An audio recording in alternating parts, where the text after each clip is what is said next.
mucho antes de que el mundo lo conociera como Mark Twain, antes de que su ironía desnudara las contradicciones de Estados Unidos y antes de que su prosa convirtiera al río Mississippi en una geografía casi mítica, hubo un niño llamado Samuel Langhorne Clemens, naciendo en un lugar pequeño, remoto y aparentemente insignificante.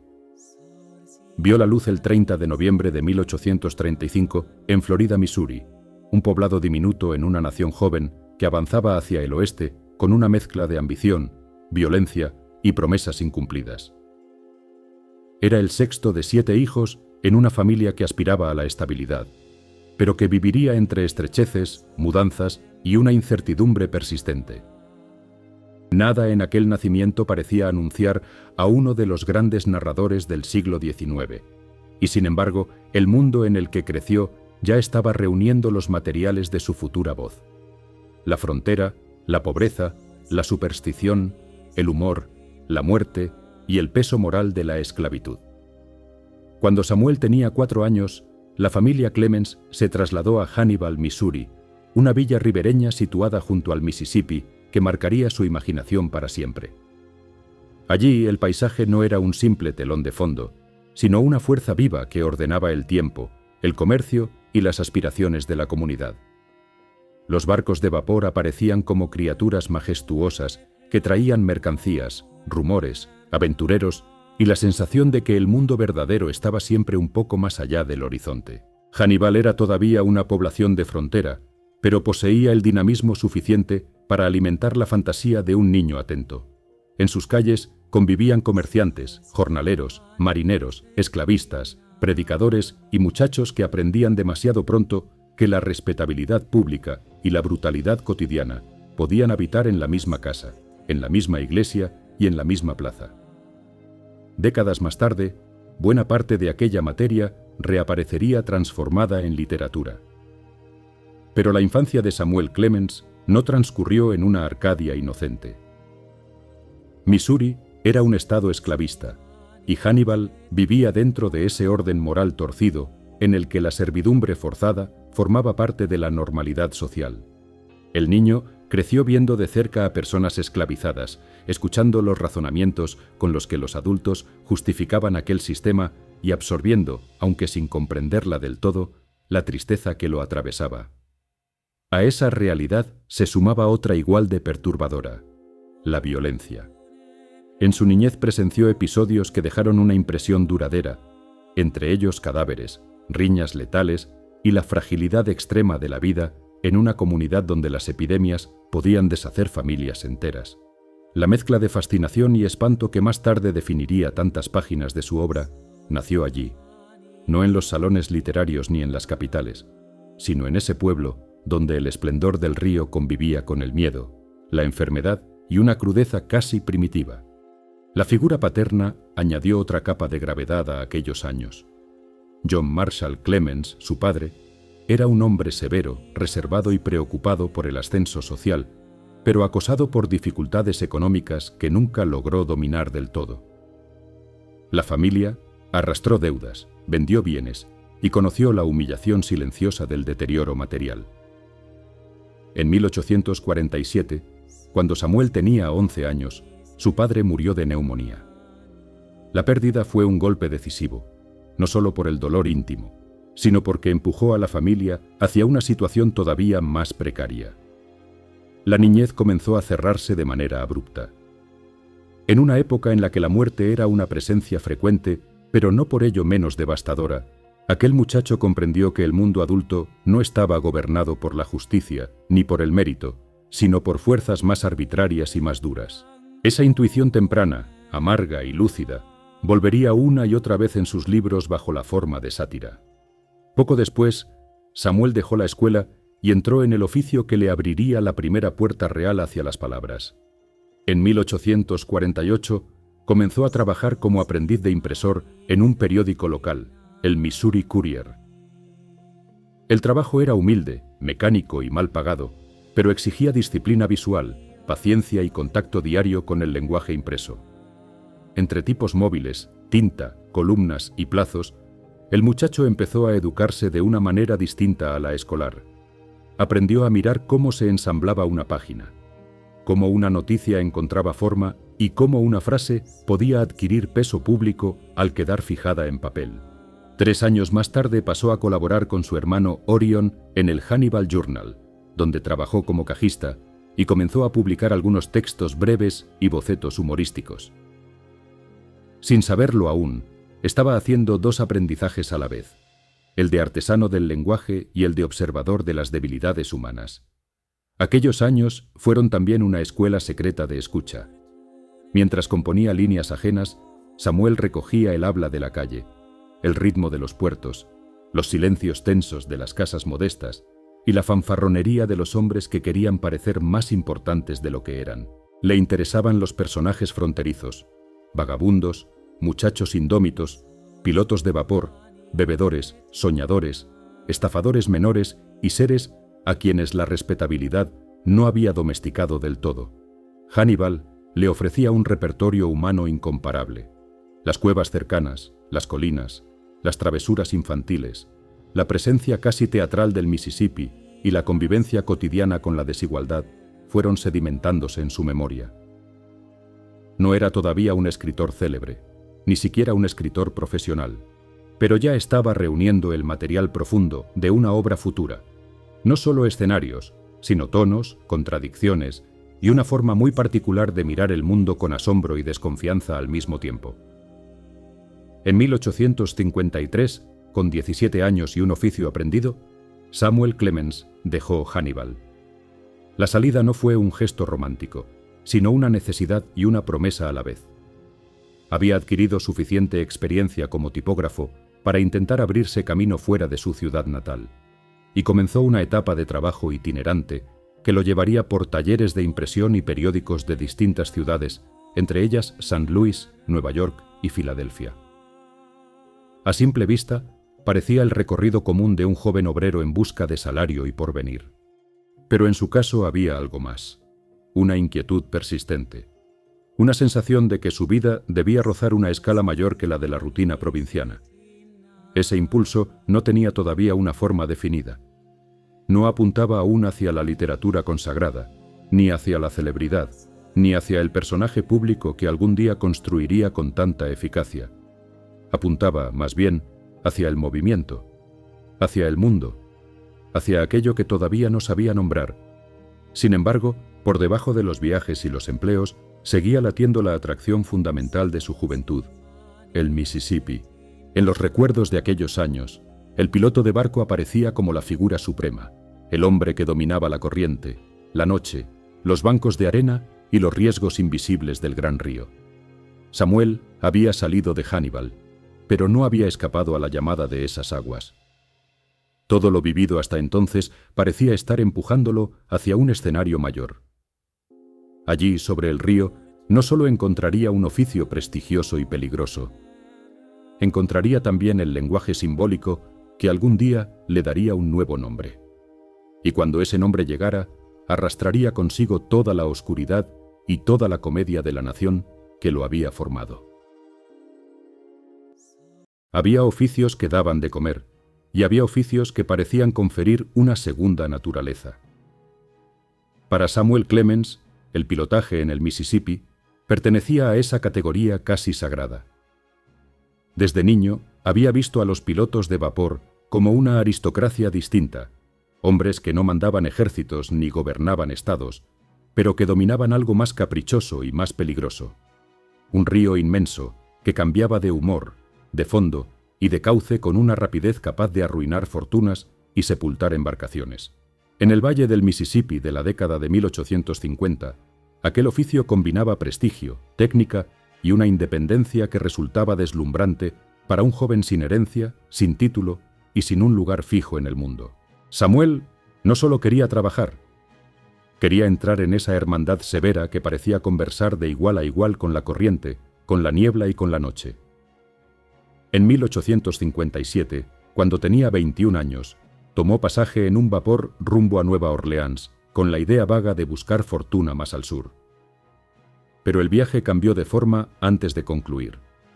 A bordo encontró una posibilidad más concreta y más irresistible: convencer al experimentado capitán Horace Bixby de aceptarlo como aprendiz de piloto. Bixby no representaba una figura romántica, sino una escuela de exigencia brutal.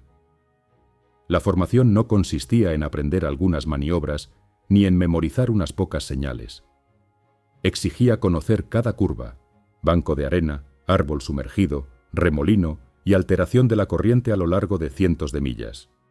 El Mississippi no se dejaba dominar con valentía. Exigía memoria absoluta, reflejos fríos y una disciplina mental cercana a la obsesión. Samuel se sometió a esa pedagogía con una mezcla de ambición y terquedad. Muy pronto comprendió que no estaba aprendiendo a conducir una embarcación, sino a leer un idioma vivo y cambiante. Un texto escrito por el agua y borrado cada día por la misma agua. Aquel aprendizaje lo transformó. El joven tipógrafo errante comenzó a adquirir la seguridad de quien sabe que cada error puede costar vidas. Las noches en el río, las luces inciertas de la ribera, los cruces con otros vapores, el cálculo de profundidades y la necesidad de tomar decisiones instantáneas forjaron una mente más precisa y más dura. También moldearon su oído. En los barcos escuchó la jerga de los marineros, la fanfarronería de los viajeros, la jerarquía informal de las tripulaciones y la música áspera de una nación en movimiento. El Mississippi era al mismo tiempo carretera, mercado, frontera social y escenario de poder. Por él circulaban mercancías, noticias, especuladores, esclavos, trabajadores libres, políticos, tahúres y aventureros. Samuel observaba todo aquello desde la cabina del piloto, en una posición privilegiada y peligrosa, casi suspendida entre los mundos. Sin saberlo todavía, estaba reuniendo la materia verbal y moral de su futura obra. El contraste entre grandeza y vulgaridad, entre destreza y fraude, entre la épica americana y su trasfondo de codicia. Pero la educación del río no tardó en cobrar un precio íntimo. Durante aquella etapa, Samuel logró que su hermano menor, Henry, encontrara trabajo en el vapor Pensilvania. La decisión parecía natural. El río ofrecía oportunidades y la familia necesitaba ingresos. Sin embargo, el 13 de junio de 1858, la embarcación sufrió una explosión de caldera cerca de Memphis. Henry quedó gravemente herido y murió el 21 de junio. Samuel no estaba a bordo en el momento del desastre, pero la distancia no lo protegió del golpe. La tragedia lo persiguió durante años bajo la forma de culpa, como si el simple hecho de haber abierto esa puerta para su hermano lo hubiese hecho partícipe de la catástrofe. En una vida donde la muerte ya había estado presente desde la infancia, esta vez adquirió un rostro insoportable, el del ser querido perdido en el mismo mundo que parecía ofrecer prestigio y ascenso. El río seguía siendo magnífico, pero desde entonces ya no podría ser inocente para él. Aún así, no abandonó el oficio. Continuó su formación y el 9 de abril de 1859 obtuvo su licencia de piloto de vapor. Tenía 23 años. En el universo fluvial del Mississippi, aquello equivalía a una consagración profesional temprana. Los pilotos bien capacitados podían ganar salarios muy superiores a los de muchos trabajadores cualificados, y el cargo implicaba un respeto que pocas ocupaciones concedían en la frontera occidental. Para Samuel, la licencia fue algo más que una credencial. Fue la prueba de que podía dominar una disciplina reservada a hombres de nervios excepcionales y memoria prodigiosa. Después de años de incertidumbre, parecía haber encontrado por fin un lugar estable, una identidad concreta y una vocación digna de orgullo. Era una conquista importante, quizá la primera plenamente suya. Y sin embargo, esa estabilidad estaba a punto de ser destruida no por una decisión personal, sino por una crisis nacional de dimensiones históricas. Mientras guiaba vapores por el gran río, Samuel no navegaba solo entre bancos de arena y poblaciones ribereñas. Avanzaba también por las venas de una república cada vez más fracturada. El Mississippi conectaba regiones, economías y sistemas morales incompatibles. En sus orillas convivían el comercio expansivo, la violencia ordinaria y la esclavitud como institución legal y cotidiana. Quien trabajaba en esa ruta veía pasar, casi sin pausa, las contradicciones de Estados Unidos, la prosperidad y el sufrimiento, la movilidad social y el sometimiento racial, la retórica del progreso y la brutalidad material que sostenía buena parte de ese progreso.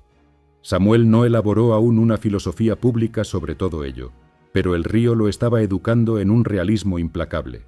Cada travesía le mostraba que la nación no era una promesa uniforme, sino una suma tensa de intereses, regiones y conciencias incompatibles. Aquella comprensión, todavía dispersa, sería decisiva cuando más tarde su ironía apuntara no solo a individuos ridículos, sino a hipocresías enteras de la cultura estadounidense. El derrumbe llegó en 1861. La guerra civil estalló y el tráfico comercial del Mississippi quedó interrumpido. De un golpe, el oficio al que Samuel había entregado su juventud dejó de ofrecer futuro. Como tantos hombres nacidos en un estado fronterizo y esclavista, quedó atrapado en la confusión política del momento. Durante unas 2 semanas se unió a una milicia confederada irregular conocida como los Marion Rangers, una experiencia breve y desordenada que terminaría evocando años más tarde, con un tono entre satírico y avergonzado. No hubo en ese episodio una carrera militar ni una convicción sostenida, sino más bien el reflejo incierto de un joven formado en una región donde las lealtades estaban rotas antes incluso de definirse.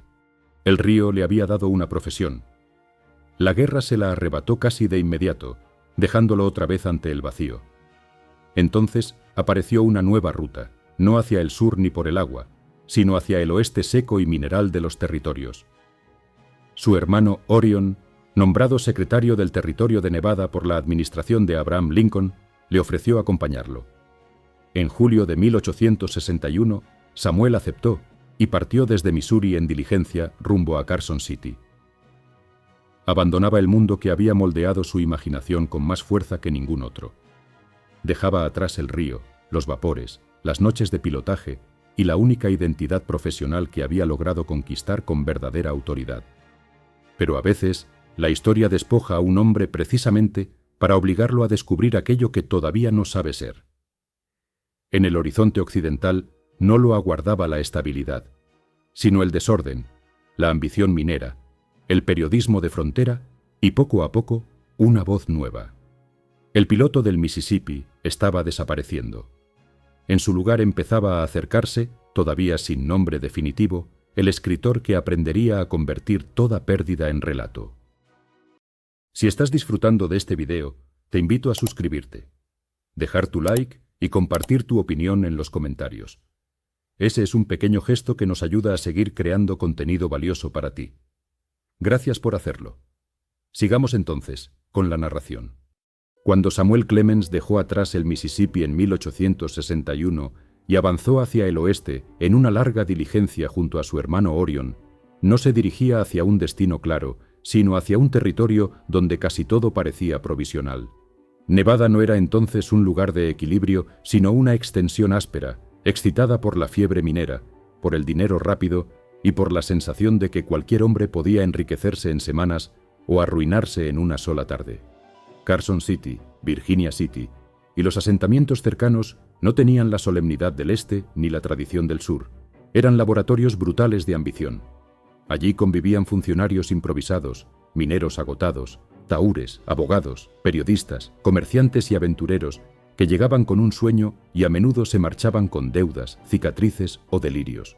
En ese paisaje seco y convulso, Samuel volvió a quedar suspendido entre identidades. Ya no era piloto, todavía no era escritor, pero el terreno que tenía delante, precisamente por su desorden, estaba a punto de obligarlo a inventarse de nuevo.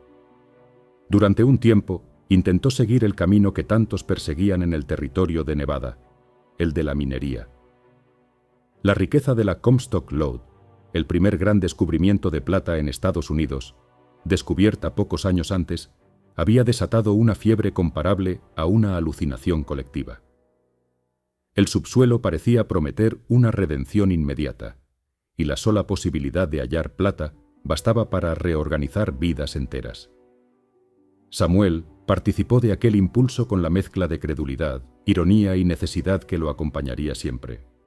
Prospectó, especuló, observó a quienes hablaban de vetas fabulosas con una seguridad casi religiosa y comprobó muy pronto que la minería exigía algo más que esperanza. Exigía capital, resistencia física, paciencia y una disposición constante a fracasar. Como a tantos otros, el espejismo del metal precioso le mostró con rapidez la distancia entre la fantasía del ascenso y la realidad de la derrota. Años después, evocaría ese mundo con humor feroz. Pero en aquel momento, la lección fue menos cómica. El oeste premiaba a muy pocos y desgastaba a casi todos. Sin embargo, en medio de aquellos intentos fallidos, comenzó a abrirse paso otro oficio, menos espectacular en apariencia pero mucho más decisivo.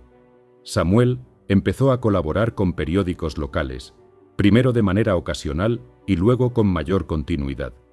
El territorio necesitaba cronistas capaces de describir juicios, accidentes, conflictos políticos, rumores y extravagancias cotidianas.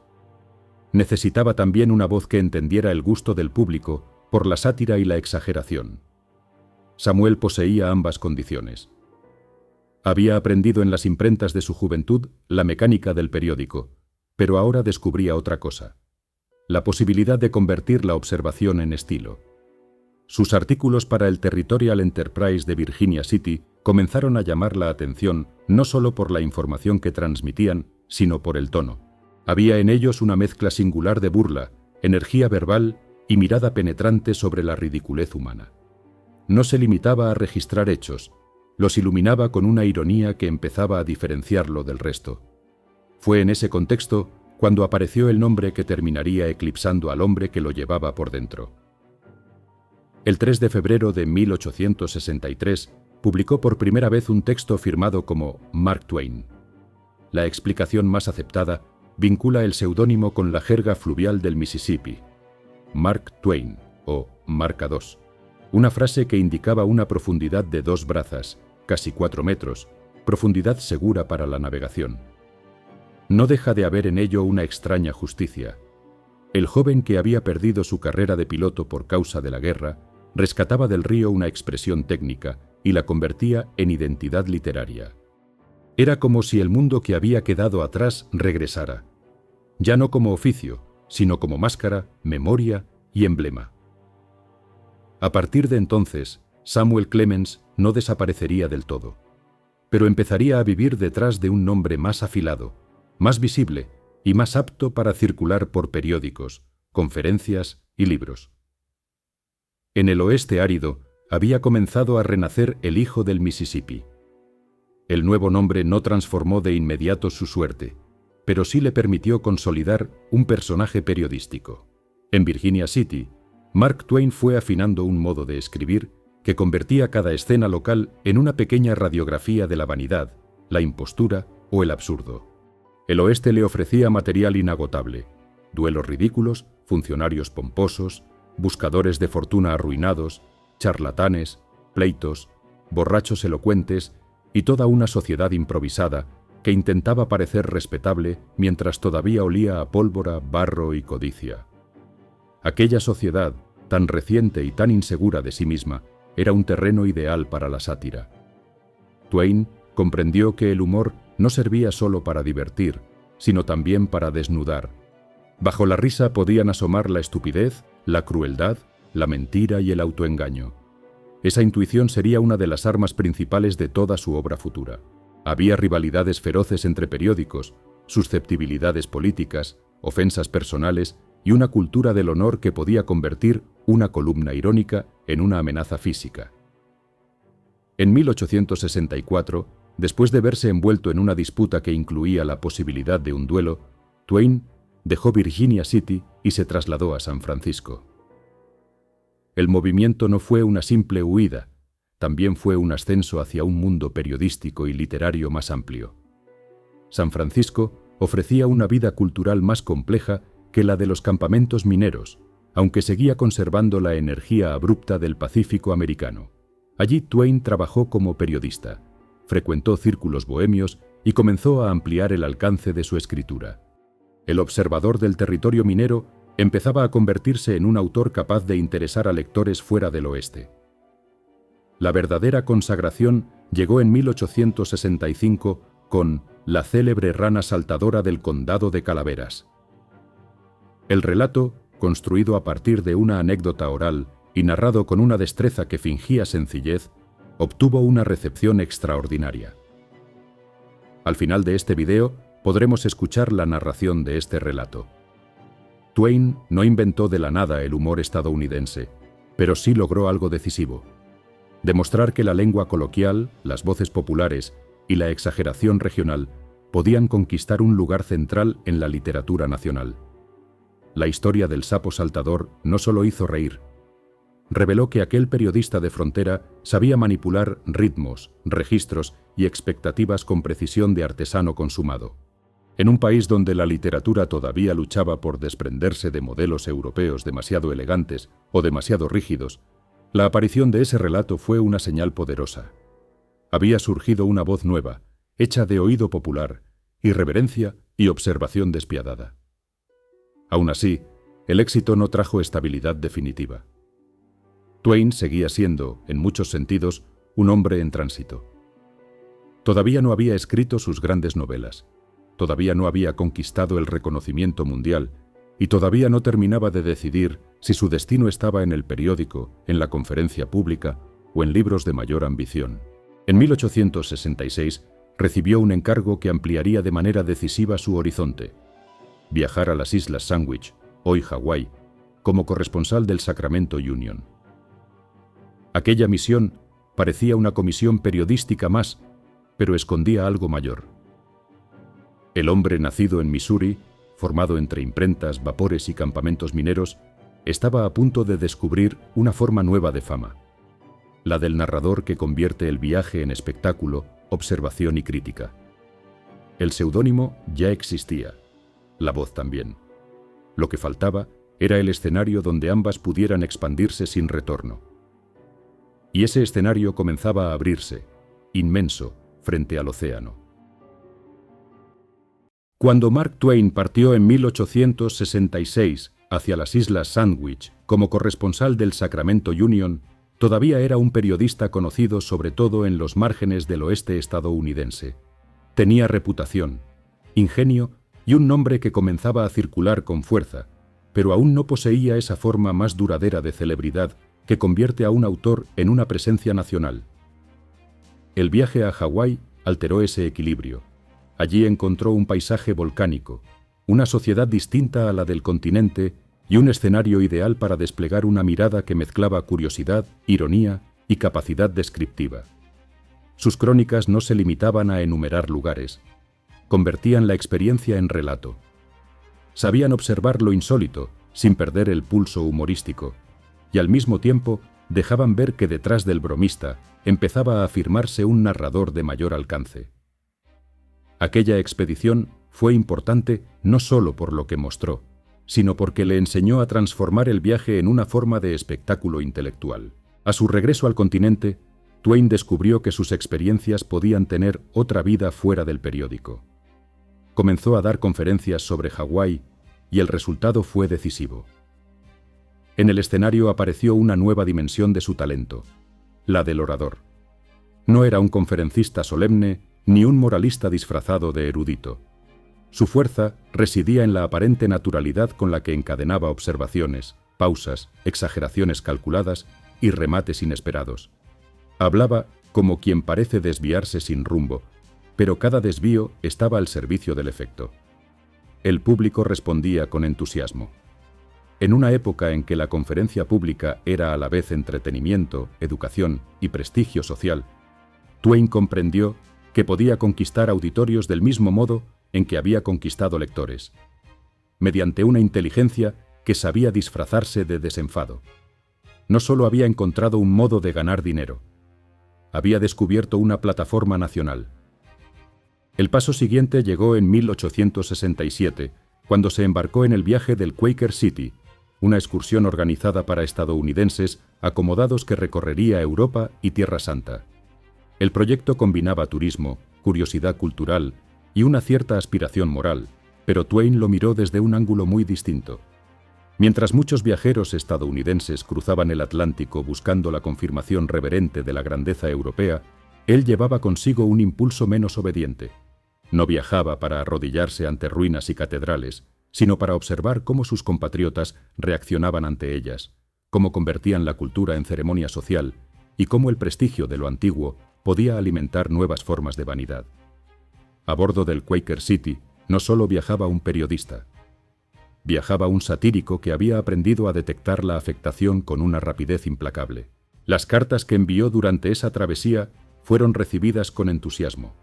En ellas, Twain desmontaba con humor la solemnidad del turismo cultural y exponía la distancia entre la expectativa idealizada y la experiencia concreta.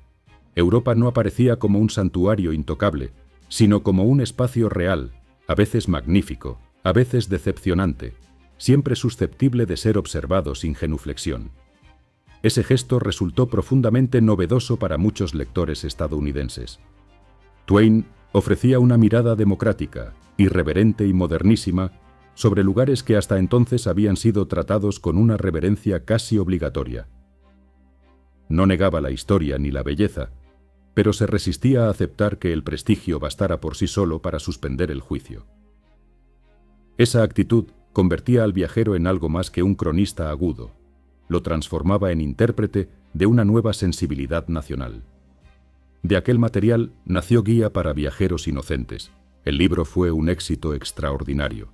No solo vendió mucho, consagró a Mark Twain como una figura central de la literatura estadounidense. Su autor había logrado algo infrecuente: unir el atractivo popular con la ambición literaria sin sacrificar claridad ni impulso narrativo. El humor estaba por todas partes, pero no era superficial.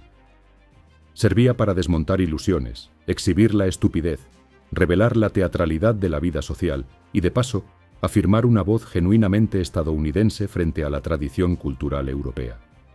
Twain ya no era solo el periodista del oeste ni el conferencista ingenioso. Se había convertido en un escritor de alcance nacional, un hombre cuya firma vendía libros y cuya presencia pública comenzaba a adquirir un relieve singular en la vida cultural del país. Pero el viaje del Quaker City dejó una consecuencia aún más íntima y más decisiva. Durante la travesía de regreso conoció a Charles Langdon, un joven neoyorquino que pertenecía a una familia acomodada e influyente. En algún momento de esa relación, Twain vio un retrato de Olivia Langdon, la hermana de Charles, y quedó profundamente impresionado. El episodio, que más tarde sería recordado casi como una escena fundacional, abrió una puerta inesperada entre dos mundos muy distintos. Twain, formado en la frontera, en los talleres de imprenta, en los vapores y en el periodismo áspero del oeste, se aproximaba ahora a un ambiente de refinamiento doméstico, cultura letrada y sensibilidad religiosa. Olivia, llamada Libby, había crecido en un entorno más protegido y más estable, pero poseía inteligencia, disciplina moral y una influencia serena que pronto se volvería fundamental para la vida del escritor. El cortejo no fue inmediato ni sencillo. Twain admiraba a Libby con intensidad, pero también comprendía la distancia social y temperamental que los separaba. Él llevaba consigo la marca del humor ruidoso, de la improvisación y del mundo fronterizo. Ella representaba una forma de orden y de sensibilidad que parecía pertenecer a otra tradición nacional. Sin embargo, la atracción fue creciendo. Twain visitó a la familia Langdon en Elmira, Nueva York, y allí comenzó una relación en la que el escritor no solo buscaba afecto, sino también una especie de reconocimiento más profundo.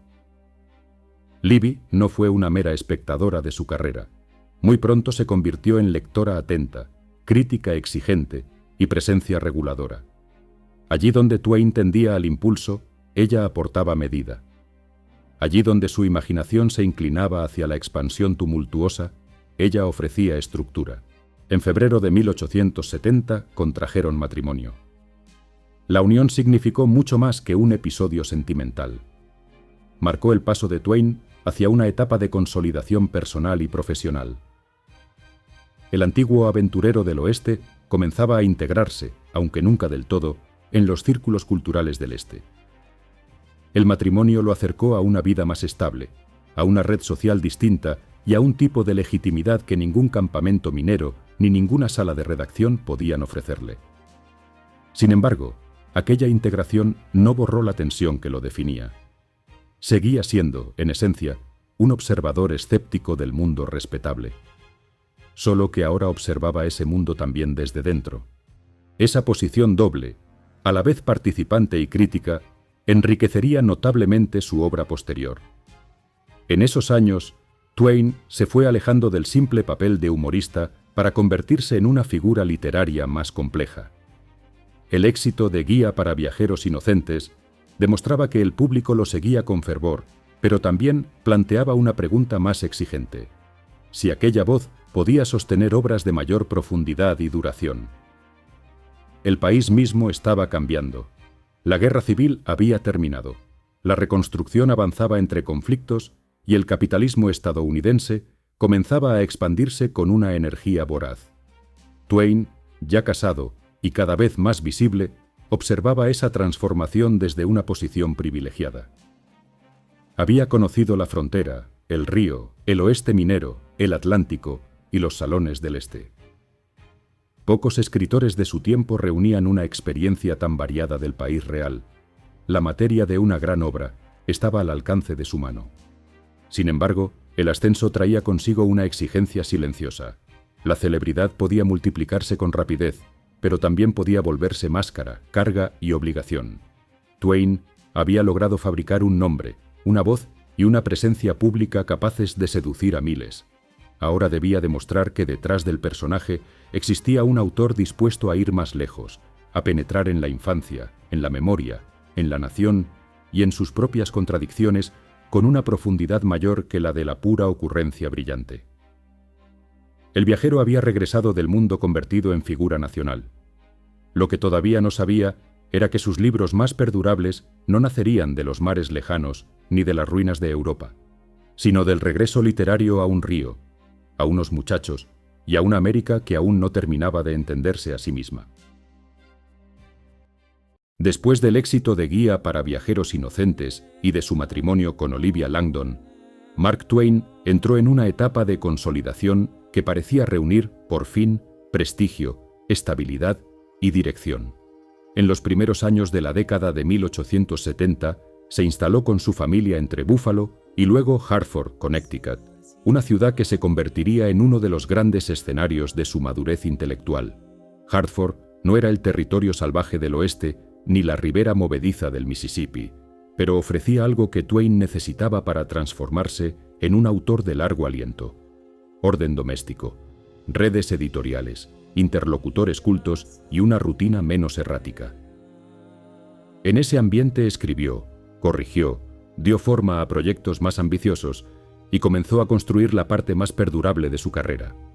El humorista seguía allí, intacto en su capacidad para herir con una sonrisa, pero empezaba a convivir con un novelista cada vez más consciente del peso histórico y moral de lo que quería narrar. En 1872 publicó Roughing It, Pasando Fatigas, una obra nacida de sus experiencias en el oeste. A primera vista era un libro de viaje y memoria, lleno de episodios cómicos, exageraciones, observaciones sobre Nevada y California, y escenas que confirmaban su genio para el relato aparentemente improvisado.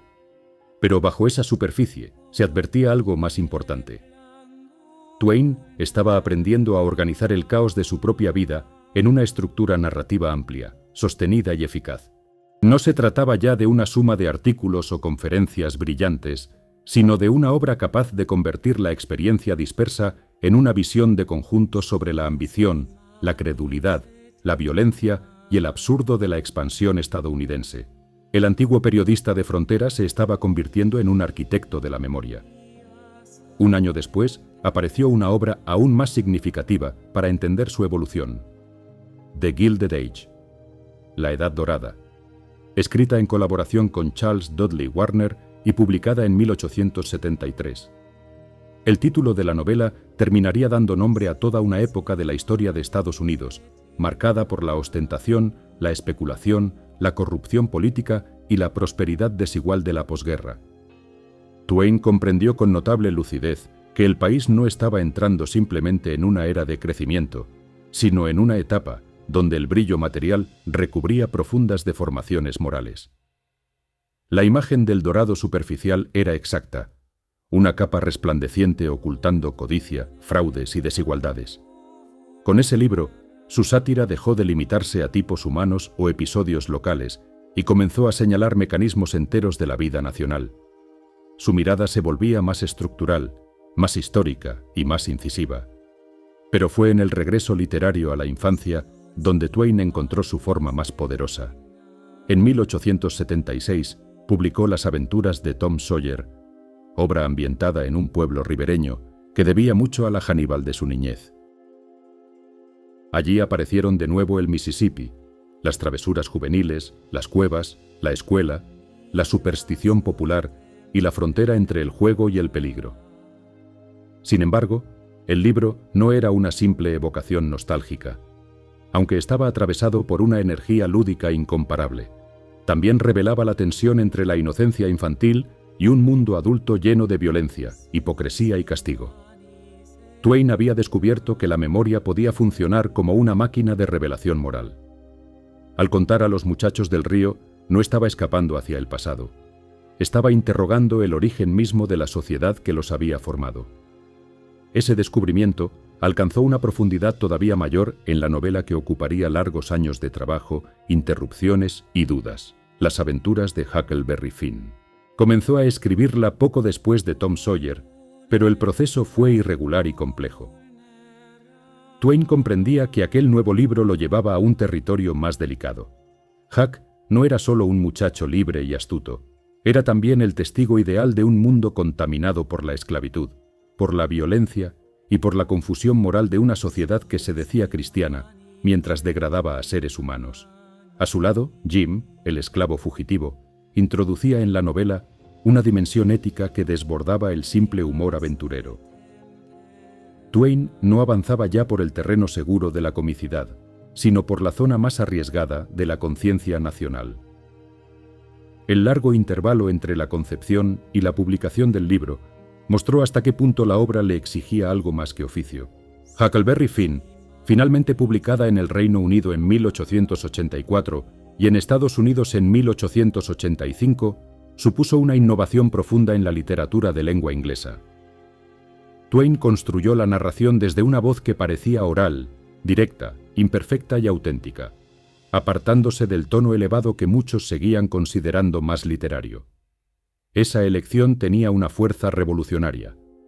La lengua de un muchacho marginal podía sostener una novela mayor. La mirada de quien estaba en el borde podía iluminar mejor que cualquier discurso respetable el núcleo de la mentira social. El viaje por el Mississippi, que en apariencia era una huida, se convirtió en una exploración moral de la libertad, la amistad, la ley y la conciencia. Bajo la aventura latía la gran pregunta de la nación: ¿qué significaba ser humano en una sociedad fundada en la contradicción entre libertad proclamada y esclavitud real? A esas alturas, Twain ya era una figura inmensa. Vivía en una casa célebre en Hartford, escribía obras leídas a ambos lados del Atlántico y ejercía una influencia visible en la cultura pública estadounidense. Su amistad con William Dean Howells y su inserción en los círculos literarios del Este confirmaban su reconocimiento. Pero incluso en el centro del prestigio persistía la dualidad que lo había acompañado desde joven. Era un hombre integrado y a la vez incómodo, admirado y al mismo tiempo desconfiado de la respetabilidad, celebrado por hacer reír mientras introducía casi de contrabando las cuestiones más perturbadoras de su tiempo. Bajo la imagen del humorista nacional estaba trabajando un observador sombrío, cada vez menos dispuesto a creer en las máscaras del progreso. Esa complejidad también se manifestó en su vida material. Twain no fue un hombre prudente con el dinero. Le atraían las invenciones, los proyectos industriales y la promesa de que la inteligencia moderna podía multiplicar la fortuna. Invirtió en empresas de dudoso rendimiento y mostró una persistente fascinación por la máquina tipográfica de James W. Page, un artefacto técnicamente brillante, pero financieramente desastroso. Mientras su gloria literaria crecía, empezaban a acumularse decisiones económicas que más tarde tendrían consecuencias devastadoras. Había en ello algo profundamente coherente con su carácter. El mismo hombre, capaz de ver con claridad los absurdos de la sociedad, podía dejarse seducir por la esperanza de una máquina perfecta y de una riqueza futura. el escritor que había desenmascarado la Edad Dorada no estaba del todo a salvo de sus espejismos. Así, en el momento en que su obra parecía alcanzar la cumbre, ya se insinuaban nuevas fracturas. La casa de Hartford, el círculo familiar, la fama internacional y el prestigio de sus novelas ofrecían la imagen de una plenitud difícilmente superable, pero la historia de Mark Twain nunca avanzó en línea recta hacia la serenidad. Detrás del triunfo se estaban reuniendo pérdidas, deudas, enfermedades y un desencanto cada vez más profundo con la naturaleza humana. El niño que había crecido junto al río seguía oyendo la música del Mississippi en sus páginas más grandes, pero el hombre que ahora lo recordaba estaba a punto de entrar en una etapa mucho más oscura. Y sería precisamente en esa oscuridad donde su voz alcanzaría una de sus formas más implacables y más perdurables. Si llegaste hasta este punto del video y aún no te has suscrito, este es el momento. Activa las notificaciones, déjanos un comentario, cuéntanos qué piensas de este personaje, cuál te gustaría ver en un próximo video, o simplemente salúdanos. Ese pequeño gesto hace una gran diferencia y nos ayuda a seguir creando contenido para ti. Gracias por eso. Continuemos entonces con la narración. La plenitud visible de Mark Twain comenzó a resquebrajarse en el mismo momento en que su fama parecía más sólida. Durante los años finales del siglo XIX, el escritor más célebre de Estados Unidos quedó atrapado por una combinación de malas inversiones, gastos excesivos y decisiones empresariales desastrosas. La quiebra de Charles L. Webster en 1894, agravada por el pánico financiero de 1893 y por su ruinosa apuesta por la máquina tipográfica Page, lo dejó humillado y endeudado. Para un hombre tan atento al ridículo humano, el desastre tenía una ironía cruel. El gran satírico de la codicia nacional había caído, en parte, dentro del mismo hechizo del progreso mecánico y la fortuna prometida. Pero en esa ruina apareció también uno de los rasgos más firmes de su carácter. Aunque la ley no lo obligaba ya, decidió pagar a sus acreedores íntegramente. No quería ser recordado como un genio brillante que había eludido sus responsabilidades, sino como un hombre cuya palabra seguía teniendo peso incluso entre los escombros. Esa decisión lo lanzó, una vez más, a la carretera y al escenario. En julio de 1895 emprendió una agotadora gira de conferencias que lo llevó a través de Norteamérica y luego alrededor del mundo, con escalas en Australia, Nueva Zelanda, India, Sudáfrica y otros territorios del Imperio Británico. Ya no era el joven humorista hambriento de oportunidades, ni el viajero burlón del Quaker City. Era un hombre envejecido, célebre y cansado, obligado a convertir su propia presencia en instrumento de rescate financiero. Sin embargo, incluso en esas condiciones, supo observar con la misma agudeza que lo había distinguido siempre. De esa experiencia nació Siguiendo el Ecuador en 1897, un libro más grave que sus relatos de viaje anteriores, atravesado por una mirada menos confiada y más sombría sobre el poder, la raza, la dominación y las formas internacionales de la hipocresía moderna. Para entonces, el humor seguía siendo su máscara más visible, pero detrás de ella avanzaba una conciencia cada vez más amarga. La tragedia, sin embargo, no se conformó con la ruina material. Mientras la gira concluía, su hija Susie murió en Hartford en agosto de 1896, víctima de una meningitis espinal, cuando Twain se hallaba en Londres. El golpe alteró para siempre el clima moral de la familia. Durante años evitaron celebraciones y convivieron con una tristeza que ya no sería episódica, sino estructural. Aquel padre que había transformado la niñez en materia literaria luminosa quedó enfrentado a una pérdida que hacía más insoportable el contraste entre la alegría evocada en sus libros y la fragilidad de la vida real. La muerte de Susie no fue solo un dolor privado. Marcó el ingreso definitivo de Twain en una etapa donde la sátira se oscureció, la risa se volvió más cortante y la escritura comenzó a funcionar, en parte, como defensa contra el derrumbe interior. La celebridad continuaba creciendo, pero el centro afectivo de su vida empezaba a vaciarse. En esos mismos años se profundizó otra transformación decisiva, la del escritor nacional en crítico moral del imperialismo moderno. A finales de la década de 1890 y comienzos de la de 1900, Twain se unió al movimiento antiimperialista que rechazaba la anexión estadounidense de Filipinas tras la guerra hispano-estadounidense. Su experiencia de viaje alrededor del mundo, sumada a su vieja sospecha hacia la retórica del poder respetable, lo había llevado a ver con creciente claridad que las palabras civilización, progreso y misión podían servir para cubrir saqueos, sometimientos y matanzas. Escribió textos de una ferocidad notable, entre ellos A la persona sentada en la oscuridad en 1901, donde ridiculizó la pretensión moral de las potencias occidentales. Aquella intervención no fue un capricho tardío. Representó la evolución lógica de una sensibilidad formada entre la esclavitud del Missouri de su infancia, la violencia de la frontera, las imposturas de la Edad Dorada y la observación del poder global en marcha. Twain ya no satirizaba solo costumbres o individuos, satirizaba imperios. A la vez, el dolor siguió cerrándose sobre su círculo más íntimo. Su esposa Olivia, cuya influencia había sido decisiva en la disciplina emocional e intelectual de su vida adulta, enfermó gravemente y murió el 5 de junio de 1904. Poco después, la muerte de su hija Jean, el 24 de diciembre de 1909, terminó de hundirlo en una tristeza que ya casi no tenía contrapeso. Él mismo explicó que escribió La muerte de Jean para impedir que el corazón se le rompiera. Entre una pérdida y otra, continuó trabajando, dictando capítulos autobiográficos, escribiendo piezas que a veces no quiso publicar en vida y dejando ver una imaginación cada vez más libre para cuestionar la religión convencional, la justicia divina y la racionalidad del sufrimiento humano. Obras póstumas como Letters from the Earth confirmarían que su pesimismo tardío no era un simple estado de ánimo, sino una visión profunda y amarga de la condición humana. Y sin embargo, la imagen pública del anciano Twain no se redujo al abatimiento. En sus últimos años recibió doctorados honorarios de Yale, la Universidad de Missouri y Oxford, reconocimientos que confirmaban algo que ya pocos discutían.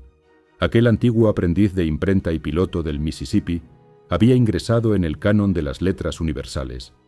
Vivía rodeado por una fama casi ceremonial, vestido con sus célebres trajes blancos y convertido en una presencia legendaria de la cultura anglosajona. Pero incluso allí persistía la paradoja que había definido toda su trayectoria. Cuanto más lo elevaban como monumento nacional, más subversivo resultaba lo mejor de su obra. Sus libros seguían minando las mentiras del respetabilismo, la crueldad racial, la corrupción política y la vanidad imperial. Habían comenzado como aventuras, viajes y bromas, terminaban como una de las disecciones más agudas de la conciencia estadounidense. En junio de 1908 se instaló en Stormfield, su casa de Reading, Connecticut. Era un refugio tardío, casi una estación final. A comienzos de 1910 viajó a Bermudas buscando alivio y descanso, pero en abril regresó ya enfermo. Murió el 21 de abril de 1910. Durante mucho tiempo se recordó la coincidencia simbólica con el cometa Halley, visible en el año de su nacimiento y de su muerte, una asociación que él mismo había cultivado con gusto por el presagio.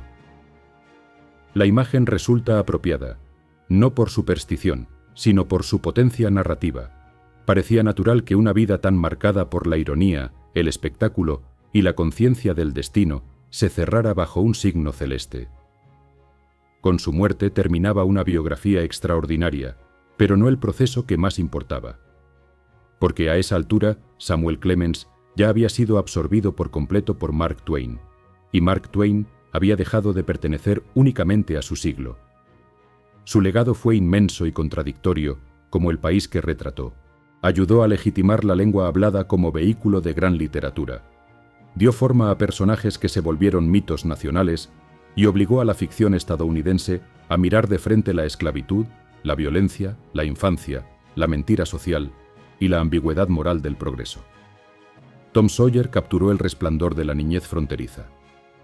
Huckleberry Finn penetró en una zona más profunda, donde la aventura revelaba el crimen original de una nación que había hecho de la libertad su emblema mientras negaba esa libertad a millones.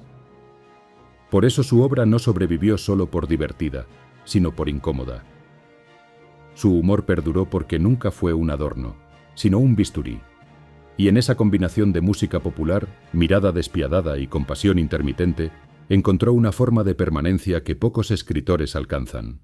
Al final, el niño de Hannibal, el tipógrafo errante, el piloto del Mississippi, el minero fracasado, el conferencista, el viajero, el esposo, el padre devastado, el satírico feroz y el anciano vestido de blanco no fueron vidas distintas, sino etapas de una sola corriente. Como el río que aprendió a leer en su juventud, su existencia parecía avanzar entre brillos y remolinos, entre promesa y amenaza, entre juego y abismo. Su genio consistió en haber comprendido que América hablaba con muchas voces a la vez: la del muchacho libre, la del esclavo perseguido, la del estafador, la del predicador, la del político, la del imperialista y la del inocente que deja de serlo. Pocos narradores escucharon esa multitud con tanta claridad, y pocos supieron convertirla en una obra que, más de un siglo después, sigue pareciendo viva, inquietante y peligrosamente verdadera. Para complacer la petición de un amigo que me escribía desde el este, fui a visitar al viejo Simon Wheeler, hombre amable y charlatán, a fin de pedirle noticias de un amigo de mi amigo, Leónidas W. Smiley. Tal había sido su petición, y he aquí el resultado. Tengo la vaga sospecha de que el tal Leónidas W. Smiley es un mito, de que mi amigo jamás conoció a tal personaje, y de que lo único que lo movió a solicitarme aquel favor fue la conjetura de que, si yo preguntaba por él al viejo Wheeler, éste se acordaría de cierto infame Jim Smiley, y emprendería el relato mortalmente aburrido de los exasperantes recuerdos que de éste tenía. Un relato tan largo y tedioso como desprovisto de interés para mí. Si esa fue su intención, lo logró plenamente. Encontré a Simon Wheeler descabezando un confortable sueñecito al lado de la estufa del bar, en la desvencijada taberna del decadente campo minero de Ángel, y pude apreciar que era gordo y calvo, con una expresión de agradable benevolencia y simplicidad pintada en su tranquila fisonomía. Se levantó y me dio los buenos días. Le expliqué que un amigo me había encargado que hiciera ciertas pesquisas acerca de un querido compañero de su niñez llamado Leónidas W. Smiley, el reverendo Leónidas W. Smiley, joven ministro evangelizador que, según le habían dicho, había residido durante una temporada en el campamento de Ángel. Añadí que, si podía contarme algo acerca de este reverendo Leónidas W. Smiley, le quedaría sumamente agradecido.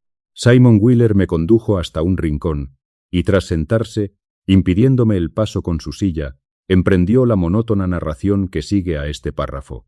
No sonrió una sola vez, ni frunció el ceño, ni varió el tono suave y fluido de voz que empleó desde la frase inicial, ni en momento alguno delató la más leve pizca de entusiasmo, pero su interminable narración estuvo recorrida por una vena de seriedad y sinceridad tan impresionantes que me demostró con toda evidencia que, lejos de imaginar que hubiera en su historia algo ridículo o gracioso, la consideraba como algo muy importante y admiraba a sus dos héroes como genios trascendentes de la sutileza. Así pues, dejé que hablara sin interrumpirlo ni una sola vez. El reverendo Leónidas W. Reverendo Le. Bueno, aquí hubo una vez un sujeto llamado Jim Smiley, allá por el invierno del 49, o en la primavera del 50. No recuerdo muy exactamente. De todas formas, pienso que debió de ser en uno de esos años, ya que me acuerdo perfectamente de que cuando llegó aquí no estaba terminada la gran presa del río. En cualquier caso, era el hombre más peculiar que jamás se haya visto. Siempre estaba apostando sobre cualquier cosa, con tal de encontrar a alguien que le aceptara la apuesta. Y si no lo encontraba, cambiaba las tornas. Todo lo que planteara el otro, a él ya le estaba bien. Con tal de poder apostar, ya se sentía satisfecho. Y con todo, tenía mucha suerte, una suerte extraordinaria, y por lo general siempre ganaba.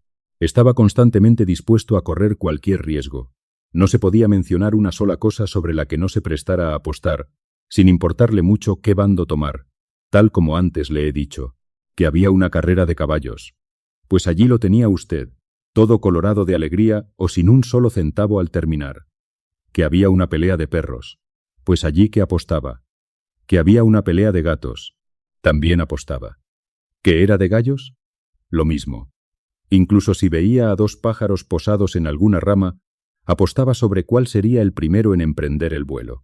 Si se trataba de una asamblea en el campamento, allí acudía él sin falta para apostar por el pastor Walker, a quien tenía por el mejor de los predicadores de por aquí, lo cual era muy cierto, pues era un hombre excelente.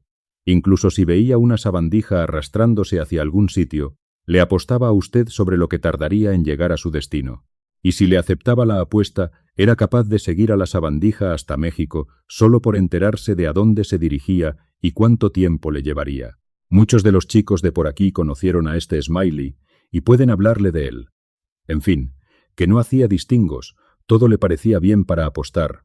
Al muy Truján. Una vez, la mujer del pastor Walker estuvo muy enferma durante bastante tiempo, y parecía que no había salvación para ella. Pero una mañana el pastor vino por aquí y Smiley le preguntó qué tal seguía su esposa, y el pastor contestó que, gracias a la infinita misericordia de Dios, se encontraba mucho mejor, y que estaba reponiéndose tan bien que, con la bendición de la providencia, acabaría por curarse del todo. Smiley, sin pararse a pensar, le dijo: «Le apuesto $2.50 a que no sale de esta». Este Smiley tenía una yegua a la que los muchachos llamaban la jaca del cuarto de hora, aunque solo en broma, ¿sabe usted? Porque ya supondrá que era más rápida que eso, y Smiley también ganaba dinero con aquella yegua, a pesar de que era muy lenta y de que siempre sufría de asma, moquillo, consunción o algo por el estilo. Solían concederle 200 o 300 metros de ventaja, y aún así acababan pasándola por el camino. Pero hacia el final de la carrera se excitaba mucho, como desesperada, y empezaba a trotar y a galopar, agitando las patas en todas direcciones, unas veces en el aire y otras hacia los lados, golpeando las vallas, levantando tanto polvo y armando tal revuelo con sus resoplidos y bufidos, que siempre acababa llegando la primera a la meta, ganando justo por una cabeza. También tenía un perro de presa muy pequeño, que cuando lo veías no habrías dado un centavo por él, ya que parecía servir solo para rondar por ahí con cara aviesa y tumbarse cerca de uno esperando la ocasión de robar algo. Pero en cuanto se apostaba dinero por él, se convertía en un perro diferente. La mandíbula inferior empezaba a adelantársele como el espolón de un barco y sacaba a relucir sus dientes, refulgentes como el fuego. Y el perro adversario ya podía atacarlo y provocarlo, morderlo y revolcarlo por el suelo 2 o 3 veces, que Andrew Jackson, que así se llamaba el animal, nunca se revolvía contra él, como si estuviera satisfecho de sí mismo, como si ya se hubiera esperado algo así. Y a todo esto las apuestas se iban doblando y doblando a favor del contrario, hasta que no había ya más dinero que apostar.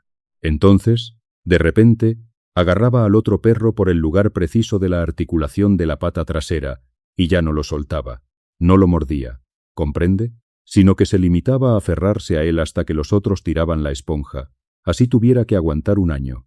Smiley siempre acababa ganando con aquel chucho, hasta el día en que se topó con un perro que no tenía patas traseras, porque se las había cercenado una sierra de esas circulares, y cuando la pelea había proseguido su curso habitual, y las apuestas ya estaban en su apogeo, fue el animalillo a agarrarse a su sitio favorito, y en ese preciso instante se dio cuenta de que le habían jugado una mala pasada y de que el otro perro lo tenía contra las cuerdas, por así decirlo, y el pequeño Chucho pareció muy sorprendido. Se le veía como desanimado, sin hacer ya ningún esfuerzo por ganar la pelea, así que acabó muy mal parado. Lanzó a Smiley una mirada que parecía decirle que tenía el corazón destrozado y que la culpa había sido de él, por haberle hecho enfrentarse con un perro que no tenía patas traseras donde agarrarse, siendo como era aquella su salvación en el combate. Después de dar unos cuantos pasos tambaleantes, se tumbó y murió. Era un buen animal, aquel Andrew Jackson, y de haber vivido habría llegado a hacerse un nombre, ya que tenía madera y genio para ello.